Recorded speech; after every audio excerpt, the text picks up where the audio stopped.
welcome back everybody. We are continuing with chapter 1. This video is going to cover objective 3, which is actually broken into two parts. We have objective 3A, which deals with the levels of organization. As we talked about in objective 2, one of the characteristics of life is that life is organized.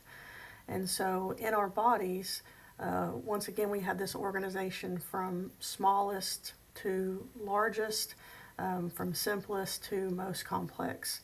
And so the levels of organization just refer to that basic architecture of the body, from simple to complex. And so as we go throughout all of our studies in anatomy and physiology, we'll be looking at the various aspects of this organization. So all things, it doesn't matter what it is, all things, living or not living, are made up of atoms. And then atoms are going to make up pretty much everything. Atoms make up solids, liquids, gases, all matter. They join together to form molecules and compounds. Things like water, things like carbon dioxide. And then these molecules join together to form larger macromolecules. And so we have a whole unit in chemistry on macromolecules. And essentially, we mentioned before that macro means big or large. And so macromolecules are just going to be really big molecules. And there's 4 main types that we talk about, and they pretty much comprise most of the human body.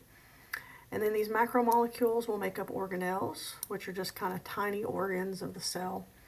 And then the cell level is actually where life begins. So the smallest unit of life is the cell. Once we get to this level, we are now dealing with living things. Things that are made up of just atoms may or may not be alive, but once we get to the cells, that is the basic unit of life. And then cells make up tissues, things like muscle tissue, nervous tissue, epithelial tissue, connective tissue. The tissues make up organs, which most of us are probably familiar with organs. We're aware of things like our brain and our heart and our liver.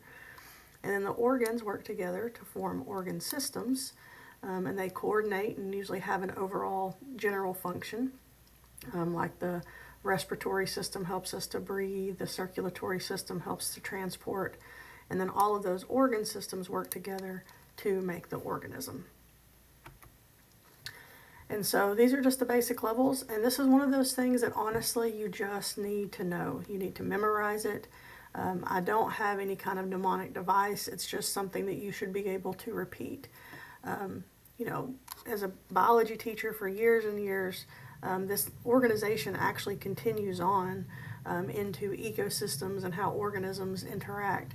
But for now, you just need to memorize this order. So atoms make up molecules and compounds, which make up macromolecules, which make up organelles, which make up cells.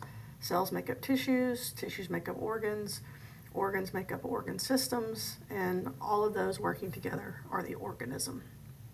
And so in your packets, one of your questions is to label these. And so this not only serves as information, but it also serves as your question number 4. So the second part of objective 3 are the different organ systems. And there are 11 major organ systems of the body. Sometimes you'll see it as more, it just depends on what resource you're looking at.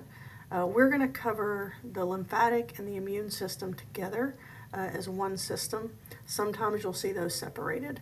And this is going to be what anatomy and physiology are all about. As you go throughout your textbook, it's divided into chapters, and most of those chapters are covering a system or part of a system.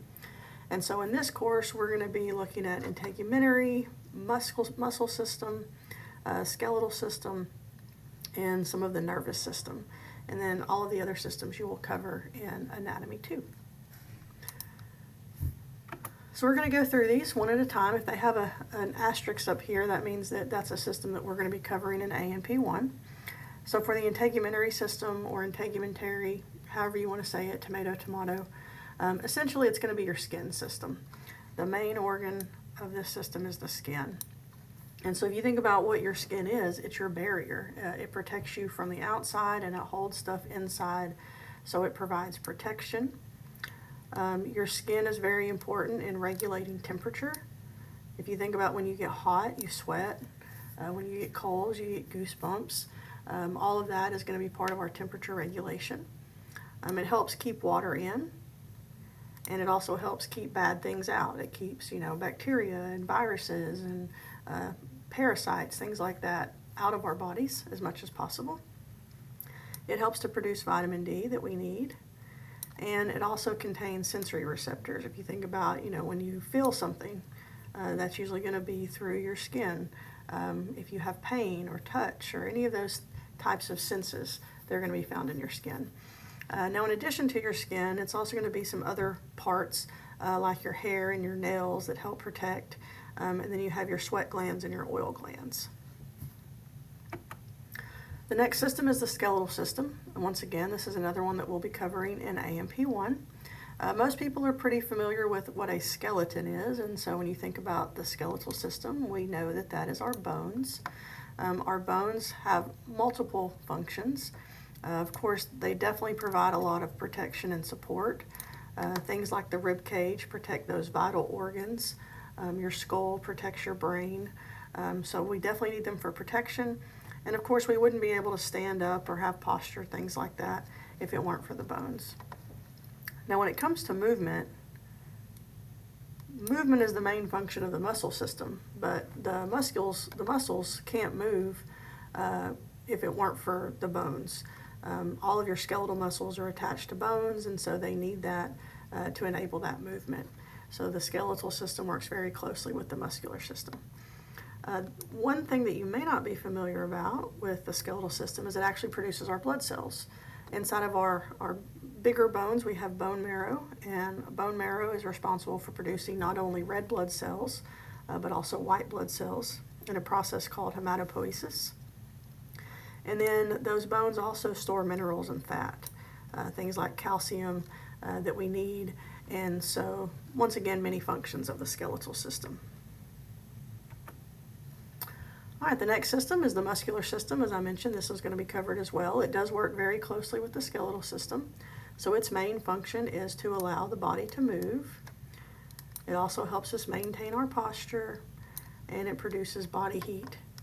So in our muscles are lots of mitochondria, which are our energy-producing organelles, and that process that produces energy for us is also going to release heat.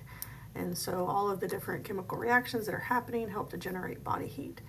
And so, as you would expect, the muscular system contains muscles as well as your tendons.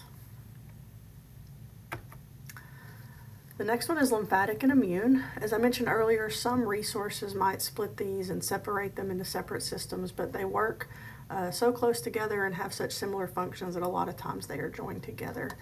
The immune system is our main disease fighting system. It helps us fight off disease and illness and things that make us sick. And then the lymphatic system is going to be kind of a tube-like system. As you see in the picture, all of the green, that is your lymph nodes and your lymph vessels. And the lymph system is going to work very closely with the immune because it's going to act as a filter. So the lymph system is going to remove foreign substances from the blood and lymph. What the lymph system does is it collects fluids from your circulatory system. So as some of those fluids may leak out of your vessels, the lymph system picks them up and gets them back into circulation. And so that's how it helps maintain fluid balance. But then the lymph system, as it's moving those fluids through the body, it gets filtered in the lymph nodes. And so it could collect microorganisms or things that might make us sick. That's why if you are sick, a lot of times they'll feel around where your lymph nodes are. Like they'll feel up here in your neck or in your armpits or down here in your groin, and they'll look for swollen lymph nodes because that's a sign of infection. They can also help us absorb fats from our digestive tract. And so altogether, there's many different parts. So for the lymph system, you have lymphatic and lymph nodes, the vessels and nodes. And then the thymus, it helps produce some immune cells that we need. It's where some of our immune cells mature. The spleen kind of acts as a filter. Tonsils kind of act as a filter. And then the bone marrow, like we mentioned in the skeletal system, is making those white blood cells that we need to help us fight disease. All right, next system is respiratory, and this is all about respiration or breathing. This is what allows us to take in oxygen and exhale carbon dioxide. So that also helps regulate our blood pH and keep it hopefully at a normal, stable pH. And so our main breathing organs are going to be our lungs, our trachea, which is kind of our windpipe that takes it down into our lungs, and then your passageways. So like we breathe in through our nose and our mouth, it travels down into the trachea or the windpipe, and then it branches down into our lungs. The next system is digestive system, and digestion is all about getting nutrients from our foods that we eat, and then with that comes the elimination of waste. So you start eating in the mouth, and then you swallow, and it passes down the esophagus into the stomach, and then that breakdown is continued into the small intestine and the large intestine, and then ultimately we of course excrete waste and whatever materials are not fully digested, and that's what comes out as our poop. So there's a lot of different organs involved. These are some of the main ones.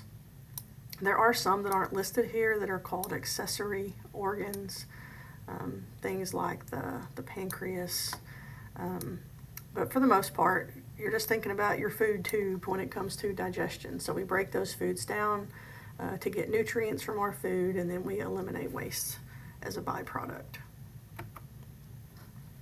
All right, next is the nervous system, and as you can see, this is one of the systems that we'll be covering, a very important and complex system. It essentially regulates everything. It's our major regulatory system, so it gives us our senses. It allows us to interpret that information and decide what to do with it. It communicates with our cells and tells them what to do, and it maintains homeostasis, which this is going to be one of the big ideas of Chapter 1 that we'll talk about in a later video. So one of your main processing centers, or the main processing center, is the brain as well as the spinal cord. And then you have all of these nerves called peripheral nerves that extend from that spinal cord. And then we've got sensory receptors that are going to pick up those signals. And so the nervous system is going to do all of our processing and responding. The endocrine system is another really important regulatory system. The endocrine system is all about hormones. So it consists of glands that secrete hormones. And hormones, by definition, are chemical messengers. They're messengers that are produced in one area of the body but then travel somewhere to initiate a response. And so most of us are at least familiar with hormones a little bit, things like estrogen, testosterone, you've probably heard of adrenaline. Those hormones are going to regulate many different body processes. So you've got several glands. This is not all of them, but this is several of them. And so you've got the pituitary gland, which is up here in your brain. You also have the pineal gland and the hypothalamus. Those are some other parts that you'll find in your brain. The pancreas, which is well known for regulating glucose, like insulin and glucagon. The thyroid gland, that plays a big role in metabolism. If you're having issues with your thyroid, oops, I'm pointing to the thymus. If you're having issues with your thyroid gland, then you may be gaining weight or losing weight without really doing anything differently. The adrenal glands, which sit on top of the kidneys, and the adrenal glands are kind of the ones responsible for producing that fight or flight response, the adrenaline or epinephrine. And then the testes and ovaries are some glands related to both male and female, like sexual characteristics, things of that nature. All right, cardiovascular system, also known as circulatory. Both of these are one and the same. Cardio refers to heart, vascular refers to the vessels, but the main function is transport, transport, transport. The cardiovascular system, or the circulatory system, it is the highway in our body that transports all different types of materials all throughout the body. So the nutrients that we get in digestion, they're going to be transported via the circulatory system. The waste products that are filtered out in our urinary system, they're going to get transported here. Gases like oxygen and carbon dioxide, hormones from the endocrine system, all of those things are transported in our circulatory system. So it's also going to play a role in the immune response because of those blood cells. And it also helps to regulate our body temperature in terms of the amount of blood that is going to the surface of our body. You know, our vessels will dilate or constrict depending on temperature. And then the main organs are going to be our heart, our blood vessels, and the blood fluid itself. Next system is the urinary system, and sometimes this is called the excretory system, like in lower grades, but the urinary system is slightly more specific in that it's a waste removal from the blood. So this is what's going to clean our blood, and this is the system that involves our kidneys. And the kidneys are just going to be giant filters. They filter out our blood. They help us maintain water balance. They keep our concentrations correct. They help maintain our blood pH. They help maintain water balance. You know, if you are drinking plenty of water, then we'll flush it out and excrete it. If we're not drinking plenty of water, the kidneys will retain it. Of course, we store those waste fluids, our urine and our urinary bladder. And so by cleaning our blood, it's a very important system, and that it helps us maintain a lot of homeostatic functions in our body. And then the last system is the reproductive system. And of course, we have two different types here, depending on whether it's male or female. Both male and female, it's all about making offspring, producing babies. And in order to do that, you have to be able to produce sex cells, known as gametes. So for the female reproductive system, there's going to be sex hormones like estrogen and progesterone produced, and it's all about making the gametes that we call eggs. Of course, the female also has an additional role of supporting the embryo and, allowing the baby to grow and develop. Some of the main organs are the ovaries, which is where the eggs are going to be produced, the uterus, which is where the baby will reside, and then you've got the vagina. And then for the male reproductive system, once again, it's all about producing sex hormones like testosterone, but this time the gametes that are being produced are sperm. And for the male reproductive system, it's about delivering those sperm to the female. So the sperm are produced in the testes, and then we've got the epididymis and the penis are some other important parts of that system. And that wraps up the 11 body systems. Once again, we're not going to be going over all of these in great detail, just only a few of them in A&P1. So let's just kind of go through. So we have structural support and movement. So if it was just movement, this would most likely be muscular, but when you add in the structural support, that is going to be skeletal. And then removing substances from the blood, combating disease, tissue balance, absorbing fat. One of the giveaways here is combating disease. That's going to be our lymphatic and immune. The thymus, the tonsils, and the spleen, all of those are part of the lymphatic and immune. Eliminating waste. There's actually two systems here that play a role in eliminating waste, but it depends on what type. One of them is digestive, which is going to be solid waste, like poop. But then you also have the urinary system, which removes waste from our blood, and in that case, we would excrete those waste in our urine, but as you can see, that's not one of the choices. A major regulatory system that helps maintain homeostasis, that's going to be our nervous system, ovaries, pituitary gland, and adrenal gland. So the word gland is going to be pretty important here because those glands are going to produce hormones, which means that's going to be endocrine.